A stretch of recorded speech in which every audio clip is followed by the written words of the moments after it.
Bonjour, chers amis. Il me fait un grand plaisir de vous accueillir aujourd'hui à cette émission de Foi et Télévision chrétienne. Notre conférencier, le Père Yvan Mathieu, qui est le doyen de la faculté de théologie à l'Université Saint-Paul, va nous présenter la troisième tranche de son enseignement. Être disciple selon l'Évangile de Jean. Ouvrons grand notre cœur pour écouter cette parole et accueillons chaleureusement le Père Yvan Mathieu. Merci à Jacques, merci à vous, puis bonjour à nos gens qui nous suivent à la télévision. Je ne sais pas si vous êtes comme moi, mais je trouve que les semaines passent vite. Hein? Ça me hier, la semaine dernière.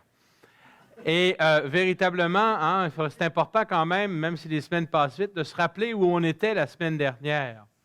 Hein, nous avons vu comment Jean-Baptiste a présenté Jésus à ses propres disciples, et ses disciples se sont mis à le suivre.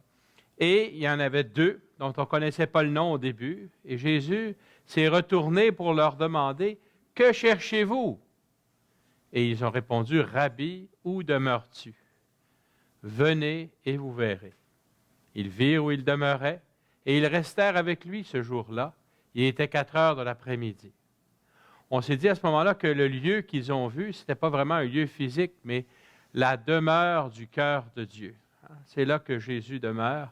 C'est là qu'il nous invite à voir Dieu et à nous laisser aimer par lui. Et cette bonne nouvelle qu'ils ont découvert ensemble, hein, ces deux disciples, en écoutant Jean-Baptiste et en suivant l'agneau de Dieu, bien, le lendemain, on nous dit, le lendemain qui était le 3e jour, hein, en fait, il y a eu une première journée où Jean-Baptiste a témoigné, une deuxième journée où il a dit « Voici l'agneau de Dieu », une troisième journée où ils l'ont suivi. On est rendu presque à la 4e journée.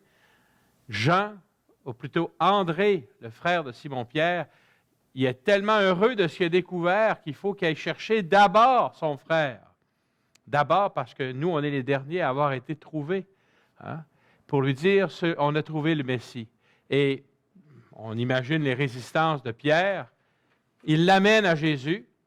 Et Jésus le voit. Hein, tu es Simon, fils de Jonas. Désormais, tu t'appelleras Képhas, ce qui veut dire Pierre. Alors, c'est important de se rappeler un petit peu ça.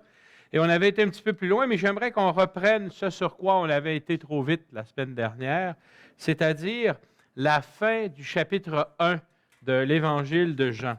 Hein? Jésus a déjà, en fait, 3 disciples au moment où on s'est laissé.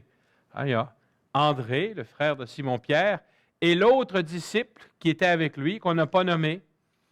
Sans doute que c'était Jean, l'auteur de l'Évangile, mais on s'est dit parce qu'il nous représente. On est invité à être cet autre disciple. On a eu aussi Simon, qui est devenu Pierre grâce à la parole de Jésus. Voyons comment ça se poursuit. Le lendemain, Jésus décida de partir pour la Galilée. Il trouve Philippe et lui dit, « Suis-moi ». Alors ça, c'est intéressant, la façon dont c'est décrit, parce que ça nous rappelle d'abord les 3 premiers évangiles, hein, les évangiles synoptiques, où Jésus voit quelqu'un et il l'appelle. Hein. « Venez derrière moi, je ferai de vous des pêcheurs d'hommes. Suis-moi », qu'il dit à Matthieu, mon saint patron. Hein? Alors, et il les voit d'abord, et ensuite il leur adresse un appel, et ces gens-là les suivent. Alors, on a quelque chose qui ressemble beaucoup à cela ici. Jésus voit Philippe, il lui dit, comme il a dit à Matthieu dans les autres évangiles, « Suis-moi ». Et ça marche. Philippe suit. Mais il y a un petit mot qui est différent. Il trouva Philippe. Ce n'est pas tout à fait la même chose, trouver quelqu'un puis le voir. Le voir, ça peut être par accident. On prend une marche, on va faire une commission au centre d'achat, on tombe sur quelqu'un, ce n'est pas parce qu'on le cherchait, hein, on le voit, on est vu. Mais quand Jean écrit son évangile puis il nous dit de comment Jésus a appelé Philippe, il nous dit « il trouve Philippe ». Ce qui veut dire que Jésus, avant de le trouver, il le cherchait. Et c'est déjà une bonne nouvelle pour nous, ça aussi. Hein, je vous ai dit hier, puis je vous répète ce matin, que, pas hier, la semaine dernière, je me suis trompé, je suis tout mêlé dans mes jours, excusez-moi là. La semaine dernière, je vous ai dit qu'on était intéressé à on devait se reconnaître dans le disciple qui était avec André. Bien, on doit peut-être se reconnaître aussi dans Philippe qui est suivi, hein, qui est trouvé. Et moi, j'ai la conviction profonde que chacun et chacune de nous, le Seigneur nous cherche. Pas dans le sens, là, des fois, on entend des gens dire « il ne faut pas me chercher ». Pas dans ce sens-là. Dans le sens, il nous cherche avec amour. Et le Seigneur, il n'a de repos que quand il nous a trouvés. C'est vrai pour chacun, chacune de nous. C'est vrai aussi pour ceux que l'on connaît, qui sont peut-être un petit peu loin de l'Église actuellement. Dieu n'a pas cessé de les chercher. Et souvent, c'est à travers nous qu'il veut les trouver. Déjà une bonne nouvelle. Voyons ce qui suit ensuite. Alors, on nous dit que Philippe, je suis au verset 44, chapitre 1, verset 44. Philippe était de Bethsaïde, le village d'André et de Pierre. Ah, intéressant. Voyez, Jésus choisit, en fait, on peut dire, est-ce qu'il les a choisis? C'est plus évident dans les évangiles synoptiques, dans les 3 premiers, que c'est lui qui les choisit. Là, on dirait que c'est Dieu le Père qui leur donne, qui lui donne des disciples. Hein? Alors, on nous dit que André et Pierre, ou Simon-Pierre, étaient de Bethsaïde. Puis nous autres, on dit, bien voyons, c'est pas tout à fait ça. Il me semble qu'il était, dans l'évangile de Marc, on dit Pierre avait une maison à Capharnaüm. Hein? C'est là que Jésus a guéri la belle-mère de Pierre.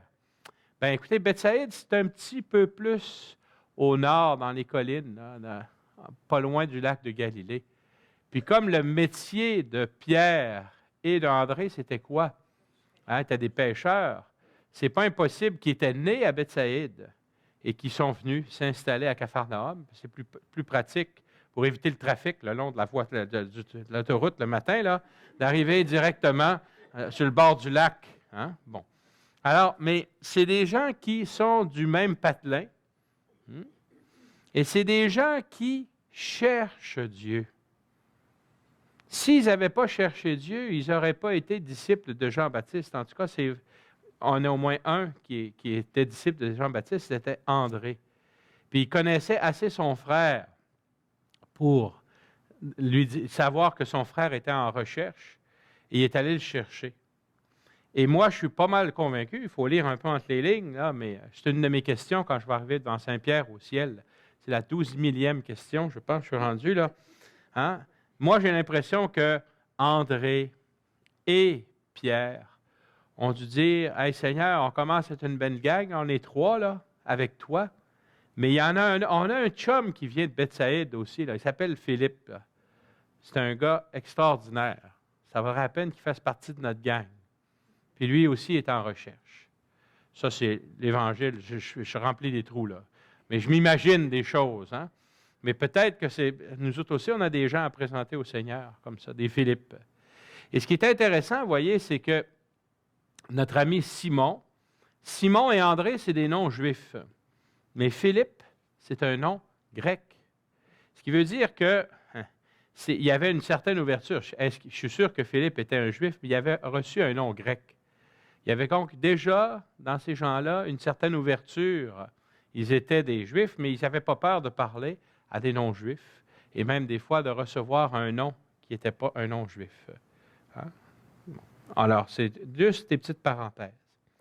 Alors, Nathanaël, Philippe, là, on ne nous dit pas, hein, si je relis le verset, on nous dit, il trouve Philippe et lui dit, « Suis-moi ». Qu'est-ce qu'il a fait? Dans les autres évangiles, on dirait, il s'est levé, il a tout vendu, il a suivi Jésus. Ici, on ne nous le dit pas, on nous dit simplement d'où il venait. Mais on ajoute tout de suite après, Philippe trouve Nathanaël. Il trouve Nathanaël. Quand est-ce qu'on a vu le verbe trouver? On vient juste d'entendre, hein? Jésus qui a trouvé Nathanaël, qui a trouvé Philippe. Il lui a donné une invitation, « Suis-moi ». C'est ça qu'on voit que c'est beau être un suiveux, mais il faut suivre aussi. Hein? Un vrai disciple, ça suit son maître, mais ça fait la même chose que lui aussi. C'est intéressant que tout comme Philippe a été trouvé par Jésus et appelé à le suivre, il imite son maître, son nouveau maître. Lui aussi, il trouve quelqu'un et il lui lance une invitation. Alors, il trouve Nathanaël. Alors ça, c'est intéressant parce qu'on avait Philippe, un nom grec. Nathanaël. Alors ça, c'est un nom qui finit en « L ». C'est certainement un nom juif. Ça ne peut pas être autre chose. Et souvent, c'est intéressant de voir quelle est la signification de ce nom-là. Hein? Un nom qui se termine en « L », c'est un nom qui veut dire Dieu. Alors, Nathanaël. Alors, Nathana, ça vient du verbe Nathan. Vous avez un prophète dans l'Ancien Testament, Nathan, avec notre ami David. Mais qu'est-ce que ça veut dire Nathan? Ça veut dire donner. Dieu donne. Et il y a des gens qui s'appellent aujourd'hui Dieu donné. Bon, il y en a un humoriste en France là, qui fait parler de lui, c'est peut-être pas le meilleur exemple pour ma conférence, là, mais enfin, hein? Mais son nom signifie que Dieu donne. Alors, et ça peut être une arme à deux tranchants, ça. Hein? C'est-à-dire, ça peut vouloir dire que Dieu veut lui donner quelque chose à lui et que lui-même, il est un don de Dieu pour le groupe qui est en train de se former autour de Jésus. Dieu donne. Alors, avant d'aller à la pause, je voudrais qu'on se rappelle simplement ces petites choses-là. Jésus trouve, c'est donc dire qu'il cherche. Et Dieu, à travers son Fils, nous cherche. Il veut nous trouver et il n'aura de repos tant qu'il ne nous aura pas trouvés. Et ce que Dieu fait pour nous, à travers son Fils Jésus, nous, en tant que disciples, nous sommes invités à le faire les uns pour les autres, à aller trouver quelqu'un pour être pour lui don de Dieu et pour que lui-même devienne pour nous et pour toute l'Église don de Dieu. Suivez-vous les 2 derniers enseignements de l'abbé François Kibwenge, qui regarde vers lui resplendira et la gloire du 2e temple sera plus resplendissante. Debout, position du pèlerin, du guerrier. Comment devenir la porte par laquelle la bénédiction entre dans nos familles. Le 2e DVD explique quelles sont les conséquences des racines amères dans notre cœur. Le Seigneur désire nous libérer, mais trop souvent, nous regardons en arrière. Alors, avant la pause, nous avons vu comment Jésus trouva Philippe et lui adressa une invitation qu'on connaît à travers les autres évangiles. « Suis-moi ». On a un petit moment de suspense, on ne sait pas est-ce qu'il va suivre ou on ne sait pas suivre, parce que là, c'est comme quand on vous présente un film, là, hein, puis on met ça sur pause. Puis là, celui qui vous a invité à regarder le film chez vous, il dit « Ah, t'as-tu remarqué, là, ce petit gars-là, Philippe, là, c'est un petit gars de Bethsaïde, là, puis il venait de la même place que Pierre et André. » Puis là, il repaye sur play. On continue. Qu'est-ce que va faire Philippe? Bien, on s'imagine qu'il a suivi parce que ce qu'il fait, c'est qu'il va trouver quelqu'un d'autre, Nathanaël, et son nom, Nathanaël, veut dire « Dieu donne ». Et c'est le reste du récit qui va nous faire savoir, j'ai dit qu'il y avait 2 sortes de dons, ou bien lui est un don de Dieu, ou bien Dieu lui donne quelque chose. Est-ce que ça va être un ou l'autre, ou les deux?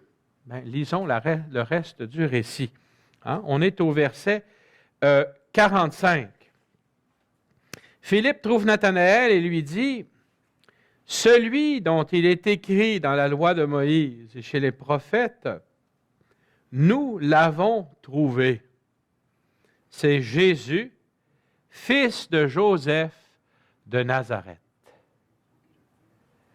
Hey, ça, c'est toute une prétention. Écoutez les titres qui ont été donnés à Jésus jusqu'à maintenant.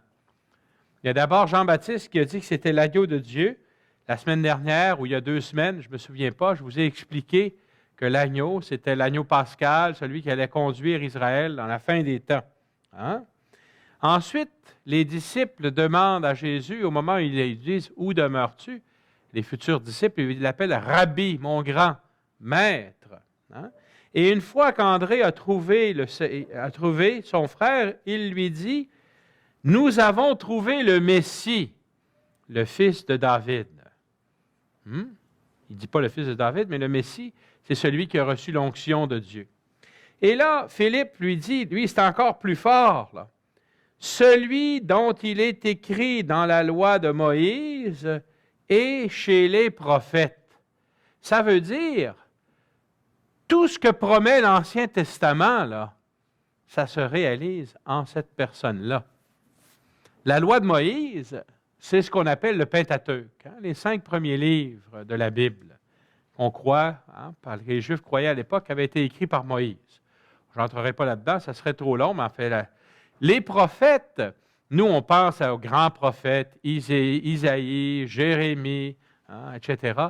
Mais les prophètes, c'est toute la 2e section de la Bible juive. Parce que quand on veut parler de la Bible juive, on dit la loi, les prophètes et les écrits. Hein? Alors, ce qu'il est en train de dire, finalement, c'est qu'il est l'aboutissement de tout l'Ancien Testament, cet homme-là qu'on a trouvé. Et là, c'est un petit peu ironique. Hein? Nous avons trouvé. Qui a été trouvé? Est-ce que c'est Jésus qui a été trouvé ou Jésus qui a trouvé? Mais si on écoute comme il faut le texte, hein, c'est pas Philippe qui a trouvé, c'est Philippe qui a été trouvé. Mais en même temps, le fait d'avoir été trouvé, ça a répondu à ce qu'il cherchait depuis toujours, un sens à sa vie.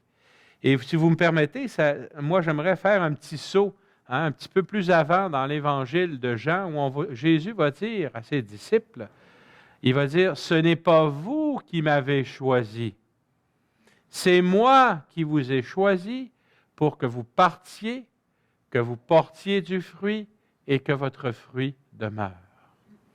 Ce n'est pas vous qui m'avez choisi. » On pourrait reprendre la même phrase avec cette... Ce n'est pas vous qui m'avez trouvé, c'est moi qui vous ai trouvé. Bon, alors, non pas que je veux corriger Philippe, pas loin de moi cette pensée, mais c'est intéressant de voir que c'est nous, on est d'abord trouvés. Et le fait que Jésus nous trouve, Jésus ressuscité nous trouve, ça vient répondre aux grands désirs de notre cœur et que on a tellement de joie à ce moment-là qu'on a le goût d'en trouver d'autres pour qu'eux aussi soient trouvés par le Christ et eux aussi puissent trouver celui dont parlent les livres de Moïse et tous les prophètes. Nathanaël, quand il entend ça, il a dû avoir un soubresaut. Hey! Mais la suite de la phrase lui a fait baisser les épaules un peu.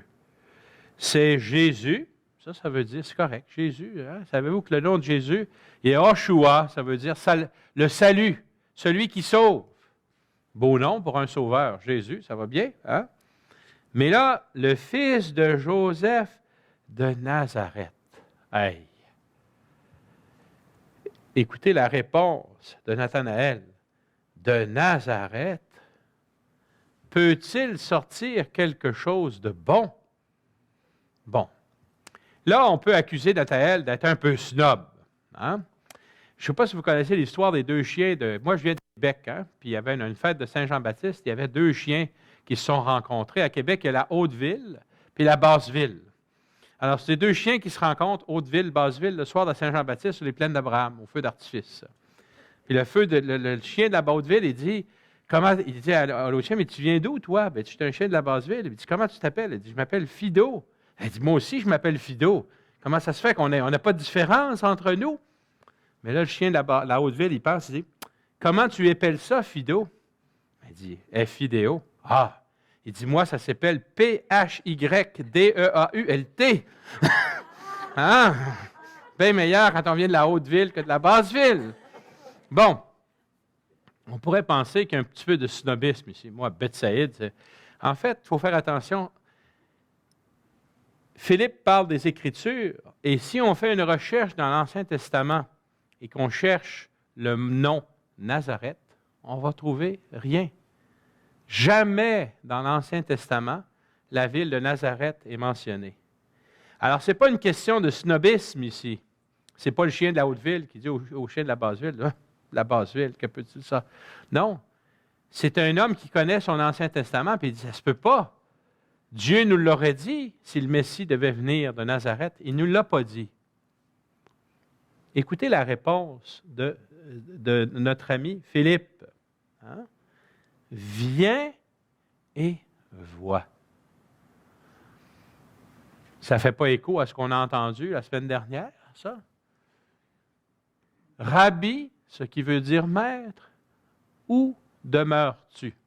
Réponse de Jésus, venez et vous verrez. Philippe n'était pas là. Nous, on y était, parce qu'on regardait le texte en même temps. Hein? Mais il imite son maître de deux manières. Comme il a été trouvé par Jésus, il trouve Nathanaël. Comme Jésus a dit à André et à son compagnon, il dit à Nathanaël, viens et vois. Dit autrement, moi je te lance une invitation, mais pour être capable de vérifier ce que je te dis, il faut que tu fasses ta propre expérience personnelle de Jésus.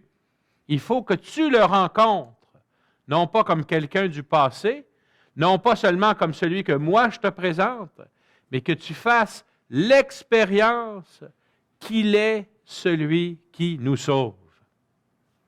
Et je répète ce que je disais la semaine dernière. Tous, on a été baptisés, moment merveilleux, extraordinaire, où Dieu nous a dit publiquement, tu es mon enfant. Mais il faut à un moment donné que l'enfant devenu grand puisse découvrir cette réalité-là et en faire l'expérience. Et c'est exactement ce qui va se passer pour Nathanaël. Et voyez, la stratégie est la même. André a dit, on l'a trouvé, puis il l'amène. Simon, son frère à Jésus. Qu'est-ce que va faire Philippe? Hein? Il dit, viens et vois, et il amène lui aussi Nathanaël à Jésus. Ce n'est pas écrit comme ça, mais regardez la suite. Je suis au verset 47. Lorsque Jésus voit Nathanaël venir à lui. Si Nathanaël accepte de venir à Jésus, c'est parce qu'il a été amené et qu'il a accepté l'invitation de venir et de voir. Et comme il l'a fait avec Simon, Jésus a une parole sur l'identité de Nathanaël. Hein? Quand il le voit venir à lui, il dit à son sujet, « Voici vraiment un Israélite. Il n'y a pas de ruse en lui. » Ah! C'est quoi ça, un Israélite? Il aurait pu dire, voici un vrai Juif ou un fils de Jacob. Qui a reçu dans l'Ancien Testament le surnom d'Israël? C'est Jacob. Puis, Jacob, c'est un petit rusé. Vous connaissez son histoire, hein? Jacob, il retenait de sa mère un peu. Parce qu'il y avait un frère qui s'appelait Ésaü, puis il a fait 2 coups de cochon, qu'on appelle chez nous. Hein? Il y a d'abord, Ésaü est revenu, il avait faim, et puis là, il a dit, donne-moi ton droit d'aînesse, moi je vais te donner à manger. Puis ensuite, il a volé la bénédiction de son frère. Il est obligé de se sauver pendant quelques années après ça, là. Mais c'est un homme rusé. Ici, un Israélite, donc un fils de Jacob, mais dans qui il n'y a pas de ruse. Et là, Nathanaël dit, mais d'où me connais-tu?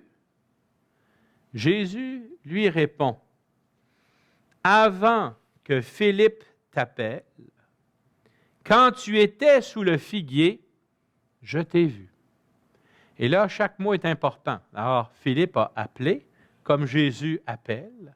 C'est intéressant. Philippe, il ressemble à Jésus de 3 manières. Il trouve, il dit, viens et vois, il appelle. Et là, il était assis sous un figuier. C'est un détail qu'on ne savait pas, ça. Mais dans la littérature juive, le figuier, ça représente souvent la Torah, la parole de Dieu. Et le fait que notre ami Nathanaël était assis sous le figuier, ça montre qu'il scrutait les Écritures, qu'il était en recherche. Et Jésus a vu qu'il était en recherche. Avant que Philippe ne t'appelle, je te vois.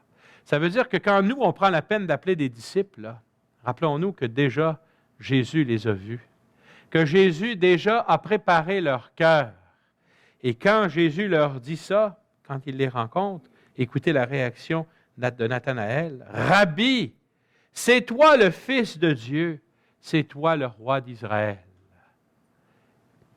Jésus répond, et on va se terminer là-dessus pour cette semaine, « Je t'ai dit que je t'ai vu sur leur figuier, et c'est pour cela que tu crois. » Ça rappelle ce qu'il va dire après la résurrection à Thomas, « Parce que tu m'as vu, tu as cru. » Et il ajoute, « Amen, amen, je vous le dis, tu verras de plus grandes choses encore.